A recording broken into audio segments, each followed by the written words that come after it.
قصة النهاردة أقل ما يقال عليها إنها قصة في منتهى الذكاء. القصة دي بترجع لأيام الخلافة الأموية للدولة الإسلامية، وبالتحديد أيام عبد الملك ابن مروان. كان في جيش عبد الملك ابن مروان قائد بيتسم بالذكاء والقوة. القائد ده كان اسمه كلثوم ابن الأغر، وطبعا كان في قائد كمان موجود في جيش عبد الملك ابن مروان غني عن التعريف، وهو الحجاج ابن يوسف الثقفي.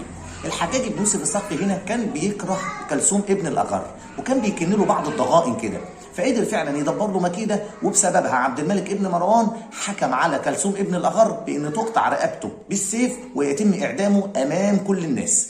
ولكن هنا اللي حصل ان ام كلثوم نفسها راحت لعبد الملك ابن مروان تستسمحه علشان خاطر انه يعفي عن ابنها، فعبد الملك استحى او اتكسف انه يردها، خاصه انها ست كبيره وعمرها في الوقت ده كان بيتجاوز ال100 سنه. وقال لها طيب انا عندي فكره. ده مين اللي بيقول؟ عبد الملك ابن مروان. احنا هنخلي الحجاج يكتب في ورقتين، ورقه فيهم يكتب فيها يعدم والورقه الثانيه يكتب فيها لا يعدم، وهنخلي ابنك هو اللي يختار ورقه منهم، واذا كان مظلوم ربنا هينجيه وهيختار الورقه اللي مكتوب فيها لا يعدم.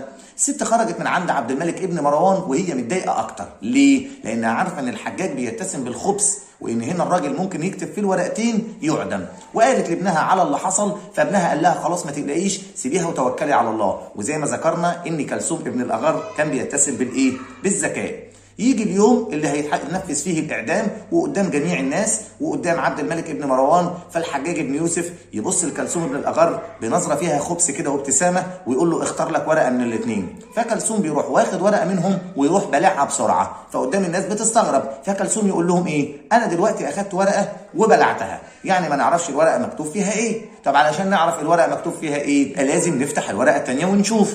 ففتحوا الورقه الثانيه، وطبعا زي ما هو معروف الورقه كان مكتوب فيها ايه؟ يعدم. يبقى اذا كلثوم بلع انهي ورقه؟ الورقه اللي مكتوب فيها لا يعدم من وجهه نظر الناس، وبالفعل تم الافراج عنه. ونقدر نقول هنا ان الافراج جه بسبب شده ذكائه وبس كده.